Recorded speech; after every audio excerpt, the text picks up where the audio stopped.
antes mesmo de costurar a primeira estrela em seu uniforme, a seleção brasileira sentia na carne as doses cavalares de desconfiança injetadas pela opinião pública. Talvez somente as gerações mais embrionárias da nossa esquadra nacional tenham passado impunes das exigências ilógicas da população torcedora. Da década de 1930 até o presente, são incontáveis episódios de protestos, definições precipitadas sobre a qualidade do time e hipervalorização de equipes anteriores ou jogadores não convocados. A canarinho pentacampeã em Copas do Mundo, respeitada e cultuada internacionalmente, foi moldada na cultura da turbulência, segundo a qual jamais se deve admitir alguém capaz de fazer frente. O craque indefectível é o mínimo esperado, e onde uma geração que alcança o topo do pódio se torna sina para as suas sucessoras. No livro O Jogo Bruto das Copas do Mundo, o jornalista e pesquisador Teixeira Reiser esmiuça o contexto de cada participação do Brasil nos torneios da FIFA, de 1930 até 2010. Ao refolhear a obra por esses dias, fiquei refletindo sobre o quanto escalonamos muito além dos parâmetros sóbrios da crítica quando o assunto é futebol e seleção brasileira. Os 2 primeiros mundiais disputados foram marcados por participações discretas, no Uruguai, 1930, e na Itália, em 1934, com eliminações na primeira fase e sem chance contra rivais europeus. Apenas 270 minutos de bola no campo disputados, que não chegaram nem perto de fazer valer as intempéries da delegação verde-amarelo, enfrentando as águas agitadas e o frio do Atlântico. Em 1938, veio de fato a primeira seleção brasileira venerada da história das Copas. O time de Domingos da Guia e Leônidas da Silva entrou em campo para revelar ao mundo a forma enfeitiçada de jogar futebol. No cenário político nacional, o populismo de Getúlio Vargas passou a simpatizar com a causa esportiva por sua possibilidade de desafogar os momentos de aflição no enfrentamento a frentes comunistas e integralistas. O rádio brasileiro fez cobertura e contou com audiência cheia de empolgação e esperança sobre um scratch, para usar um termo da época, que poderia alcançar a vitória.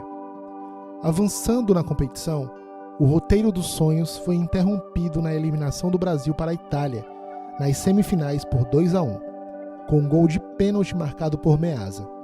O lance que ocasionou a penalidade foi bastante contestado e serviu para alimentar a indignação e o sentimento de injustiça por parte da imprensa e da torcida, que muito esperaram de seus craques.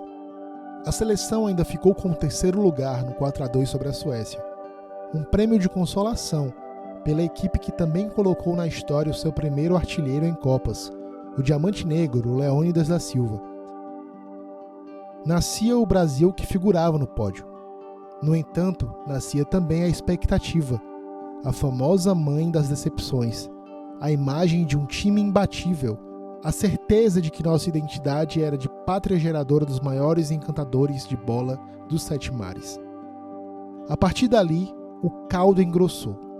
Não preciso entrar em detalhes sobre a final de 1950 no Rio de Janeiro, Maracanazo, Obdúlio Varela, a morte em vida de Barbosa. Inclusive deixo aqui a indicação do excelente livro Barbosa, Um Gol Silencia o Brasil, de Roberto Mui Laerte. Ganhamos repertório na arte de encontrar culpados, dizer quem serve ou não para vestir a sagrada camisa que representa a nação, e simplesmente abominar qualquer time que não chegue minimamente a uma final do torneio. Ao passar por outra eliminação em 1954, a CBD mudou consideravelmente seus padrões de preparação de ciclo até a próxima Copa do Mundo. Com o técnico Vicente Fiola e o preparador físico Paulo Amaral e uma comitiva multidisciplinar, a seleção ainda assim era vista com os olhares céticos por parte da imprensa e torcedores mais exigentes. A classificação sofrida do Brasil para a Copa de 1958 colaborou para que mais críticos se amontoassem. Alguns achavam inadmissíveis as convocações de Gilmar e Mazzola, as investidas ofensivas de Nilton Santos pela lateral esquerda, a falta de um treinador de peso como Flávio Costa ou Zezé Moreira. Desconfiavam da competência de Vavá, Didi, Zagallo, além da inconsequência de levar garotos tão jovens como Pelé e Garrincha para um torneio tão difícil. E na final do campeonato, Brasil 5-2 Suécia. 3 gols de Pelé aos 16 anos. Seleção brasileira campeã. E então a gente faz aqui um corte de décadas. Nesse período, foram 5 estrelas costuradas na camisa amarelinha. Tudo escrito em cada trajetória que rendeu a taça foi coberto pelo romantismo. De repente, nunca se duvidou de Pelé, o rei, o maior de todos os tempos, embora qualquer pesquisa de arquivos de jornais da época mostre exatamente o contrário. Em 1994, apaga-se da memória do coletivo a ideia de que Romário ou Bebeto não eram jogadores dignos de seleção. Nas secas de título, evoca-se a bombardeada seleção de 1982, como se nenhuma pedra houvesse sido atirada contra ela. Em 2002, torcedores acharam absurda a convocação de Ronaldo. A falta de Romário no time de Felipão era alarmada como determinante para um fracasso na Copa da Coreia do Sul e do Japão. Semanas atrás, após resultados ruins da seleção brasileira sob comando interino do técnico Fernando Diniz, Ronaldinho Gaúcho postou em suas redes a foto da seleção de 2006 com a seguinte legenda: "Quantas memórias com estes craques?" Uma postagem com engajamento certo, pois quase 20 anos depois daquela edição do Mundial, as pessoas passaram a distorcer a imagem real. Era um time recheado de craques, mas que se perdeu no oba-oba de concentrações desconcentradas. Os seus principais nomes estavam fora de forma e foco. Parreira não conseguiu fortalecer um time coeso nas 4 linhas, para que brilhasse além do papel e dos sonhos dos brasileiros. O quadrado mágico é tão mágico que iludiu boa parte da plateia, convicta de que realmente aquilo existiu e rendeu bons frutos ao Brasil. Possivelmente, esse é o saudosismo mais sem sentido sobre a seleção. Eu não estou aqui na tentativa de amenizar as deficiências atuais da nossa seleção.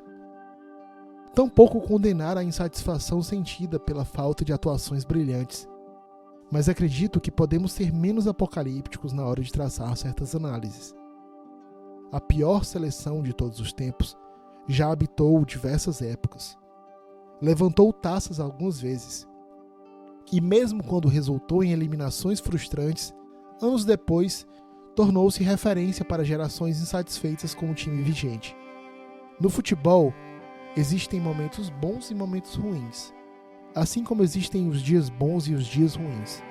Um dia ruim não é o suficiente para te definir. Não é o suficiente para categorizar um trabalho, um esforço de várias vidas. Não define Neymar, Vini Júnior, Rodrigo ou qualquer um. Enquanto amantes do esporte, às vezes somos cruéis e injustos sem nem nos darmos conta. Quem sabe isso ocorra por projetarmos na seleção, de uma forma bem peculiar, o porto seguro de que temos um trunfo eterno, imbatível e que jamais é ultrapassado no topo da prateleira. Sempre deve haver outro patamar a ser debutado unicamente por nós, o hexa, o hepta, a vantagem exclusiva perante a todos. A nossa relação com o que ocorre dentro de campo merece mais leveza, pelo bem do esporte e do nosso exercício humano. Torcer envolve respeitar o passado, mas também encarar o presente como uma construção que não promete sempre o melhor dos resultados. Uma hora ele vem.